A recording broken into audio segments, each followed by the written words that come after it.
Unemployment, 85%. Over 80% live below the U.S. poverty level. High school dropout rate, 70%. Teen suicide, 150% the U.S. average. Alcoholism affects 8 out of 10 homes. 33% of homes lack basic water and sewage. 39% of homes have no electricity. Life expectancy, 45 years. These numbers sound like they're from a third world country, but they're not. These are the numbers of the Pine Ridge Indian Reservation in South Dakota. In this reservation, the home of the Sioux Indians, or as they like to be called, Lakota, is where Evansville's Katie Parker has decided to do her work and where she calls home. Katie was first exposed to the Pine Ridge Indian Reservation on a youth mission trip there in 2002. Upon college graduation, she returned to the reservation, taking a job teaching middle school students at Loneman School. It is there that she's able to use her skills teaching and taking opportunities to build relationships and tell the children about Jesus. But teaching in the poorest county in America brings several problems. I've talked to some of my friends who are in Evansville and some who are in the Washington, D.C. area, and they have no problems. A few problems here and there where a student might forget homework, but they never get cussed out. Their kids aren't starving during the weekend. Their kids don't go to bed without dinner. These hardships obviously meant Katie must adjust her teaching style and expectations. At first, thinking that I could give homework, but then realizing that, first of all, we didn't have enough books. Our school, we're a rather poor school, so we don't have enough books for every student. They have to share, so I can't send books home. When they go home, they're not thinking about school. They have 3, 4, 5 little brothers or cousins that live with them that they have to take care of. They have to cook dinner. They have to be the parent, basically, so they don't have time to do homework. But teaching at Loneman School is not all that Katie does. She's also been able to go out in the community, and that's brought some great opportunities to her life. There's been a lot of really neat things. Getting to know some of the families and for them to tell me, you're a member of our community now, to really be accepted and to be invited to different things. And there are some girls who, they call me mom. And sometimes they're kidding, sometimes they're serious, but the fact that they look to me and they're able to come to me, whether there's a crisis at hand or they just need someone to talk to, that I'm that person they can come to and they can trust me. One relationship Katie has been able to build is with the Charles and Emma Janis family. These parents consistently are working to help ensure the success of their 14 children despite the hardships they face on the reservation. Charles and Emma were struggling and at times tried to find comfort in alcohol, which had a dramatic effect on the family. But on July 5th, 2002, at a carnival and music festival put on by a youth group, the same group Katie Parker was a part of, Emma accepted Christ. That decision has made a drastic change in Emma's outlook on life after one of the adult sponsors of the group took the time to talk personally with Emma.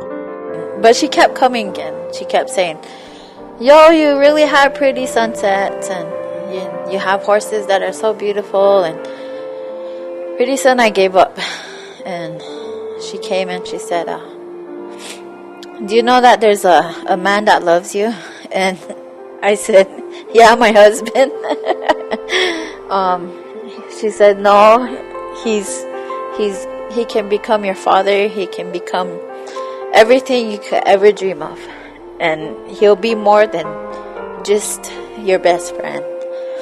And so I sat there and I started to tell her my life story about my children.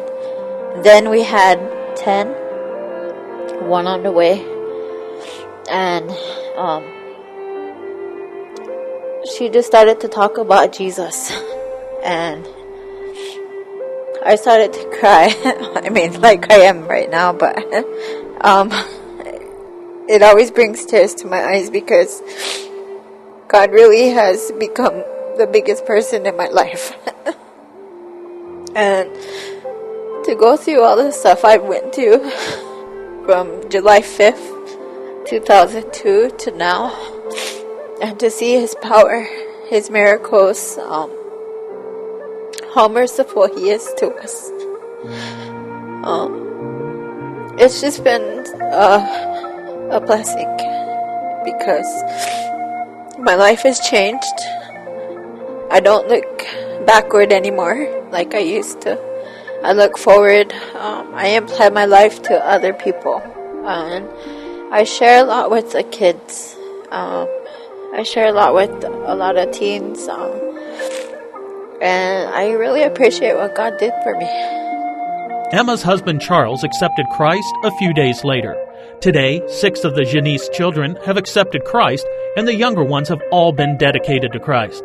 Katie and Emma have developed a special relationship, and Emma has taught Katie how to quilt, and they have spent many hours together making star quilts, a quilt pattern that is important to the Lakota. One place the Janis family has on the reservation where they can go is the Oglala Recreation and Worship Center. Katie Parker spends many hours there with youth on the reservation. Co-pastor Eric and his staff work to make sure the residents of the res have a place to go. This is the bulk of what we do, is the after school. During the summer, it's the all day, just spending time with the kids, spending time in the community. This building is available for wakes and funerals and birthday parties and tribal meetings and just whatever the community needs it for.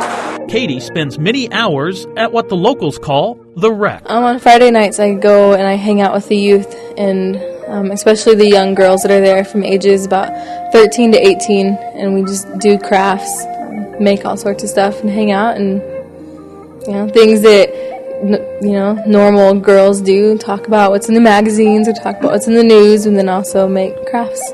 The Lakota people are a spiritual people, but their background is not one in which they look to Christ. But Pastor Eric said to the question if the Lakota can indeed find Christ, his answer was firm. Absolutely.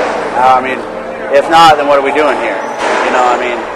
I don't consider myself a dumb person, and I'm young. I think I have some talents and some things to offer this world, and I certainly wouldn't waste my life here if I didn't think there was hope.